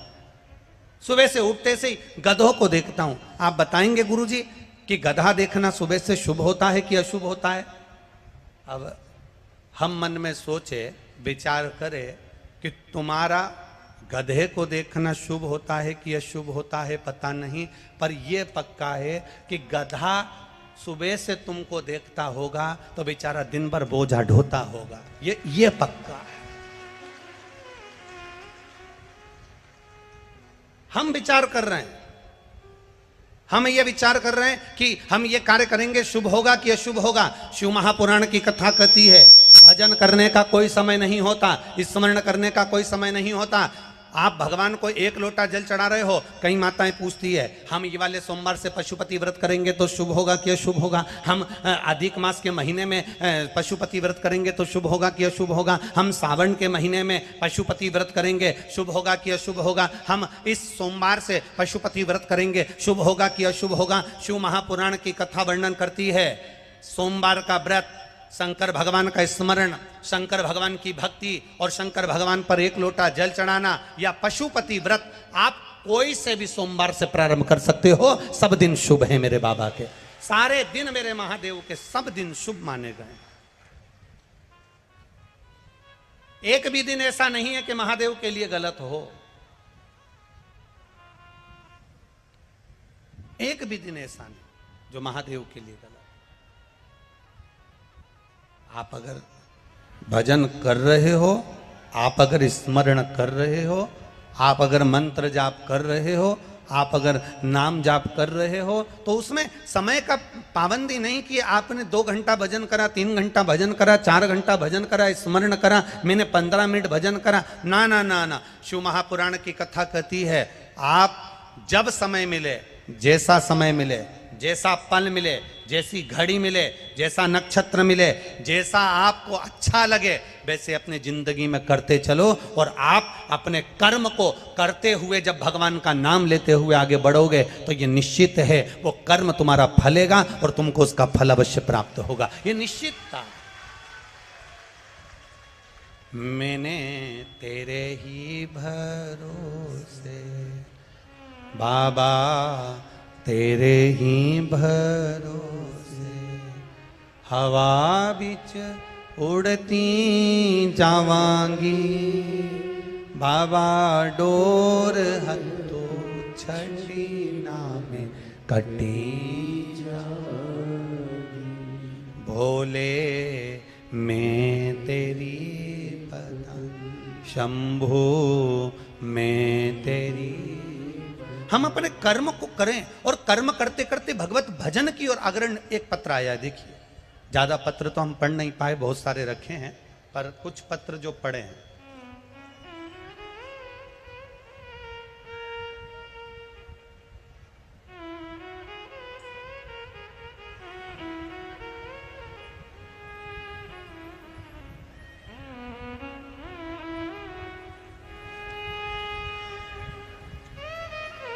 मेरा नाम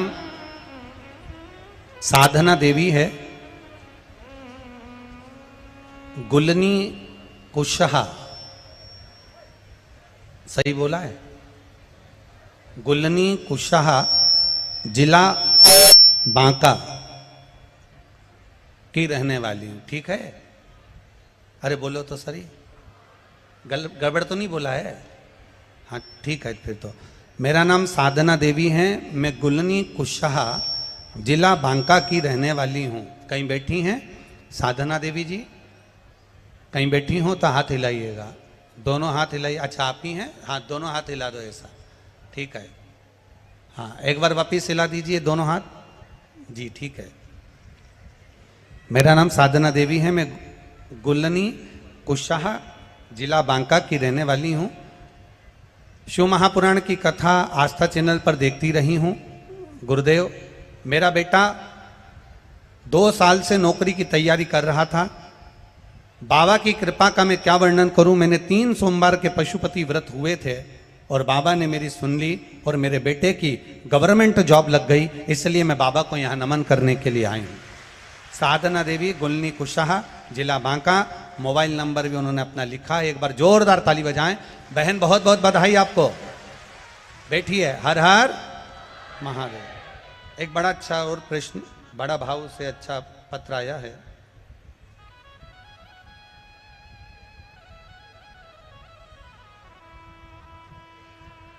रानी चतुर्वेदी पटना बिहार से हैं, जिनका मोबाइल नंबर ये लिखा है। आप भी पत्र जो हम पढ़ते हैं वो पत्र को आप टीवी के माध्यम से, एलईडीओं के माध्यम से पढ़ सकते हैं। रानी चतुर्वेदी पटना बिहार से। कहीं बैठी हो तो दोनों हाथ हिलाएं। आप ही हैं? हाँ, दोनों हाथ हिला दो बहन एक बार। हर हर महादेव। वापिस हिलाओ दोनों हाथ एक बार। हर हर महादेव। बाबा के चरणों में दंडवत प्रणाम, नमन। मैं गुरुजी, 1 लोटे जल का शिव की भक्ति का क्या बखान करूं। मेरी शादी 2010 में हुई थी। तब से मेरे पति प्राइवेट काम करते थे, लेकिन मेरे पति की और मेरी इच्छा थी कि वो सरकारी नौकरी करें। गुरुजी, इस बीच उन्होंने बहुत सारे प्रयास करे, मगर किसी में भी सफलता नहीं मिली। बहुत परेशान थे। गुरुदेव, पूरा परिवार फिर 1 फरवरी 2022 में किसी रिश्तेदार ने बताया कि एक बार टीवी के सामने बैठकर शिव महापुराण की कथा सुनो, आस्था चैनल पर आती है, सियोर वाला महाराज करता है। आप प्रेम से उस कथा को श्रवण करो और संकल्प लेकर जो बताया जाए उसको करना। गुरुजी, उस दिन आपने पशुपति व्रत के बारे में बताया और हमने पशुपतिनाथ का व्रत करना प्रारंभ किया। और बाबा की कृपा का क्या वर्णन करूं गुरुदेव। मेरे पति ने 2017 में एक सरकारी नौकरी के लिए परीक्षा दी थी। उस परीक्षा को देकर मेरे पति भी 2017 के बाद उसको भूल गए थे, क्योंकि उसका कोई रिजल्ट नहीं था। पशुपति व्रत का मात्र 2रा व्रत पूर्ण हुआ था। और गुरुदेव, बाबा की कृपा ऐसी हुई कि 13 फरवरी 2023 को मेरे पति का ज्वाइनिंग लेटर आ गया और मेरे पति सरकारी नौकरी में लग गए। मैं बाबा को यहाँ प्रणाम करने के लिए आई हूँ। बैठिए बहन। हर हर महादेव। एक पत्र और बड़ा भाव से आया है। राजकिशोरी जायसवाल, बेगूसराय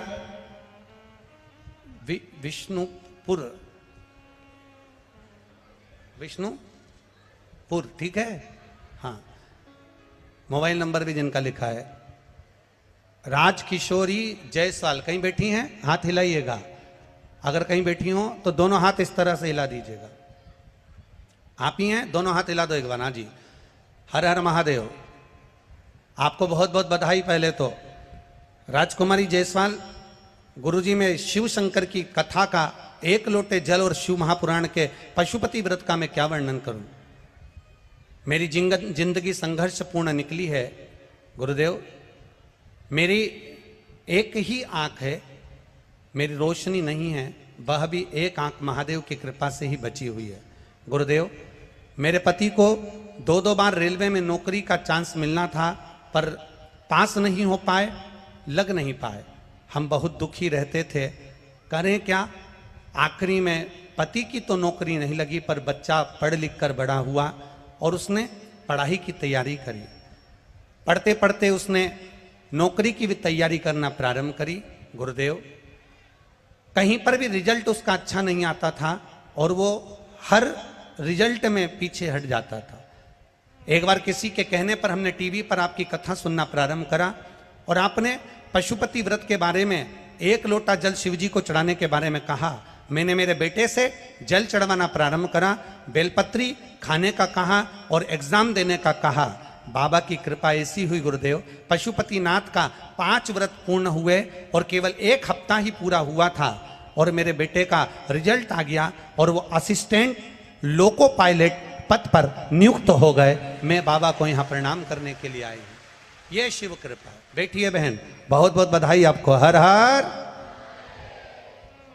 शिव कृपा इसी को कहते। आप लोग आए हो, बहुत दूर से आए हो। बहुत दूर से आए, कोई कोई 200-200, 300-300, 400-400, 500-500 किलोमीटर दूर से आया है। धूप, गर्मी, साधन ना साधन, आप आए बहुत दूर दूर से आए, पर इतना विचार जरूर रखना, आवाज बढ़ाओ, थोड़ा बेस कम करो, इतना भरोसा जरूर रखना कि अगर आप बाबा के दरवाजे पर आए हो, शिव महापुराण की कथा श्रवण करने के लिए आए हो, भगवान की अविरल भक्ति को धारण करने के लिए आए हो, तो ये विश्वास मान कर चलना कि बाबा खाली नहीं भेजेगा, झोली भरकर जरूर भेजेगा।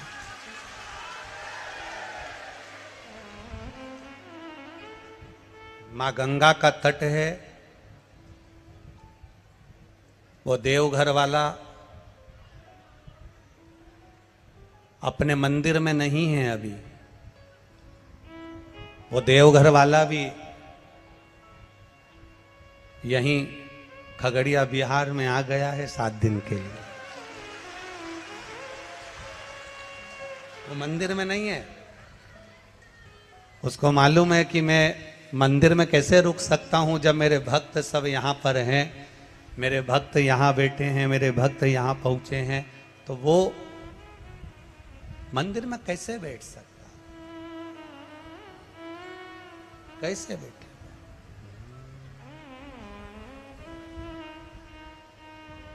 खाली न जाता कोई दर से तुम्हारे, खाली न जाता कोई दर से तुम्हारे, मैं भी खड़ा हूँ नन्ही बाहें पसारे, अपने हृदय से लगा लो, लगा लो, गिरा जा रहा हूँ, उठा लो प्रभु अपने दर से, अब तो न टालो, गिरा जा रहा हूँ, उठा लो, उठा लो। आप दिल से अगर पहुँचे हो, भाव से अगर पहुँचे हो, एक विश्वास लेकर अगर पहुँचे हो, एक भरोसा धारण कर कर अगर पहुँचे हो, तो ये भरोसा तुम्हारा बाबा देवघर वाला कभी तोड़ेगा नहीं, तुम्हारी झोली भरेगा जरूर।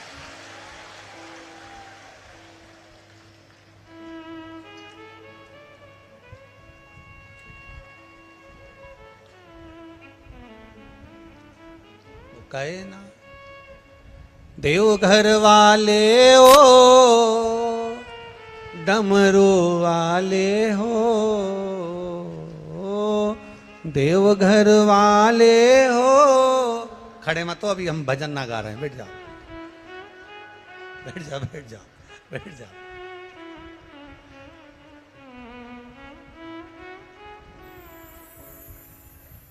देवघर वाले हो, डमरू वाले हो,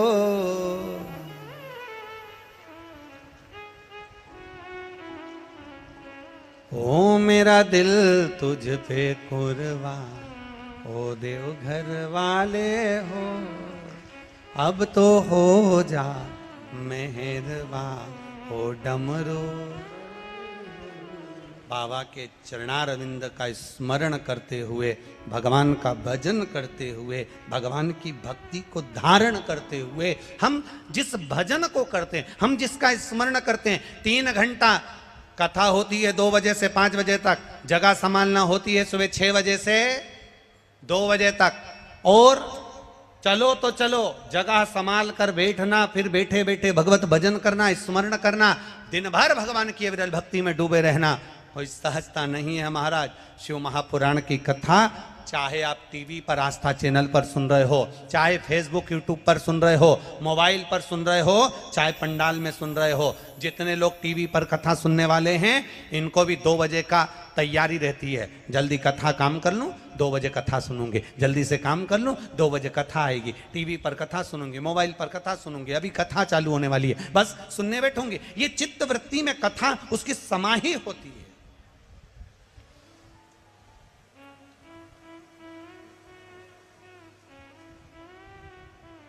चित्त वृत्ति में यह कथा उसके रमी होती है, और चित्त वृत्ति में जब यह कथा समाई होती है, चित्त वृत्ति में यह कथा जब रमी होती है, तो वो एक आनंद की लहर कर जाती है, एक आनंद का एक आनंद प्रदान कर जाती है महाराज। और देखी है जब से ये तस्वीर, ये छोटा वाला बंद कर दो, पीछे तो हिट मार रहा है, इसलिए दोनों बंद कर। देखी है जब से ये तस्वीर तेरी, तब से बदल गई है। ओ देवघर वाले हो, डमरू वाले हो, देवघर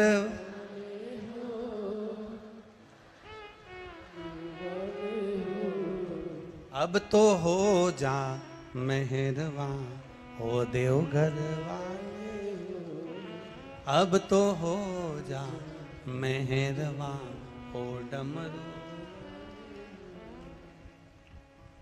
बस इस नेत्र को, इस चित्त को, इस वृत्ति को, इस मन को केवल एक बात अपने हृदय में संजोना है कि संसार सागर के लोग अपने हों ना हो, पर देव अधिदेव महादेव को अपना बनाने का प्रयास करना है।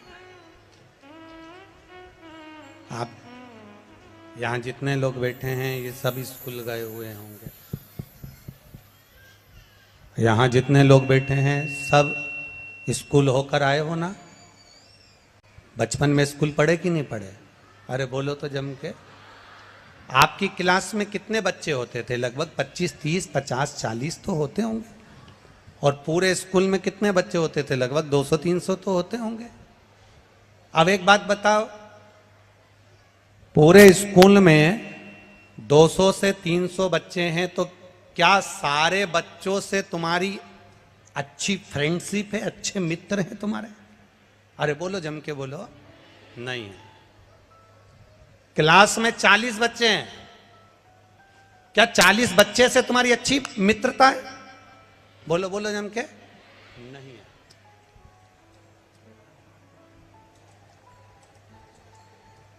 40 बच्चों, 200 बच्चों में से 200 बच्चे हैं, तो 200 बच्चों में से 200 बच्चों से तुम्हारी अच्छी मित्रता नहीं होगी। 40 बच्चे हैं तो उन 40 बच्चों से तुम्हारी अच्छी मित्रता नहीं होगी। पर उन 239 बच्चों में से कोई 2-4 बच्चे ऐसे होंगे, कोई 2-4 तुम्हारे मित्र ऐसे होंगे उन 200 में से, उन 40 में से, जिससे तुम्हारी ऐसी मित्रता हो। इसको ऊंचा कर दो, थोड़ी सी ऊंचा करो। उन 200 में से, 40 में से कुछ बच्चे ऐसे होंगे जिनसे तुम्हारी ऐसी मित्रता हुई कि उन मित्रता के चलते बचपन से लेकर आज तक वो मित्रता तुम्हारी चल रही है, और वो आखिरी तक चलती रहेगी। वो मित्रता तुम्हारी समाप्त नहीं।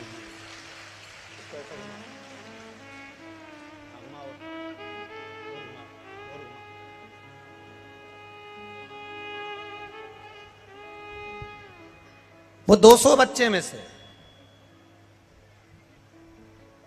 वो 40 बच्चों में से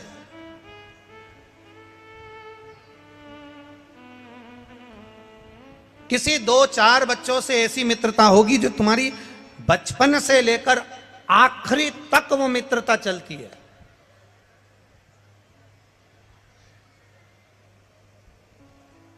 अंतिम समय तक तुम्हारी मित्रता चलती है। पूरे स्कूल के बच्चे से और पूरे क्लास के बच्चों से इतनी मित्रता नहीं होती। जो 2-4 से हो जाती है, किसी 1-2 से हो जाती है। उसी तरह शिव महापुराण की कथा कहती है, जैसी 200 बच्चे में से किसी एक बच्चे से तुम्हारी मित्रता हुई और मित्रता आखिरी तक चली, भगवान शिव की कथा कहती है ऐसी मित्रता आप अपने देव अधिदेव महादेव से बना लो, जो आखिरी तक चल जाए, बाकी के सबसे निपटी रहे, निप जाए आखिरी, रेंदो आखिरी तक चल। ऐसी मित्रता एक मेरे देव अधिदेव महादेव से बनाओ।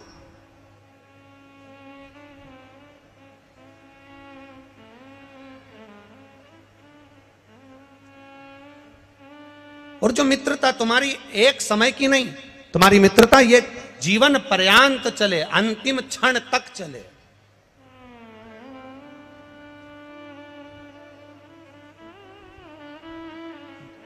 नंदी भगवान शिव के गण नंदीश्वर, बंद कर दो बाबा, उसको बंद कर दो। शिव के गण नंदी, भगवान शंकर के गण नंदी।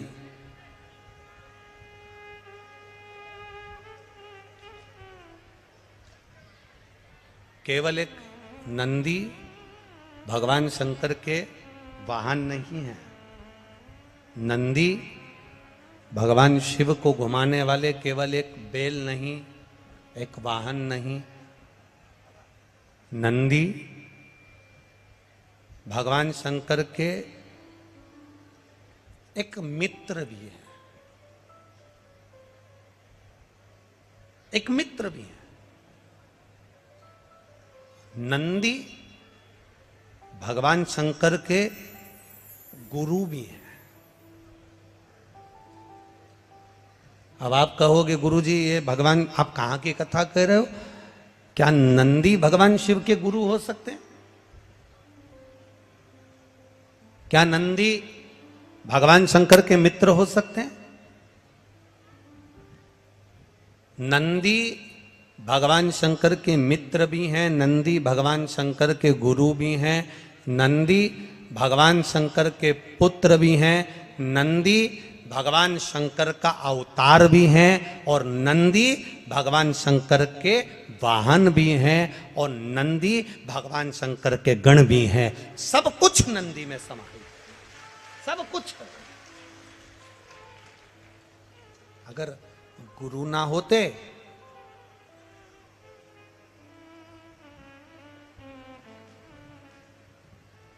आप लोगों में से कोई नासिक गया है कभी?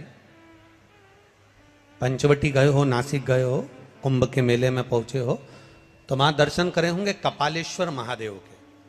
कौन से महादेव हैं? कपालेश्वर, कपालेश्वर महादेव। वो कपालेश्वर महादेव, कपालेश्वर महादेव भगवान शिव जब ब्रह्मा जी पर क्रोध करे, भगवान शंकर को जब ब्रह्मा जी पर गुस्सा आया, क्योंकि उन्हें झूठ बोल दिया था। भगवान विष्णु पाताल में जाते हैं और ब्रह्मा जी आकाश में जाते हैं। ऊपर जाते जाते जाते जाते जाते जाते जाते जाते भगवान शंकर के शिवलिंग का आखिरी छोर शीश देखने के लिए जा रहे हैं। आखिरी छोर देखने के लिए, शीश देखने के लिए जा रहे हैं, आखिरी का छोर। और भगवान विष्णु नीचे पाताल में भगवान शंकर के शिवलिंग के चरण देखने के लिए जा रहे हैं। भगवान नारायण को मालूम था कि चरण नहीं मिलेंगे, नारायण वापिस आ गए। पर ब्रह्मा जी जाते गए जाते गए जाते गए और जाते जाते एक उन्होंने केतकी का फूल तोड़ लिया और एक गौ माता को लेकर भगवान विष्णु के पास आ गए।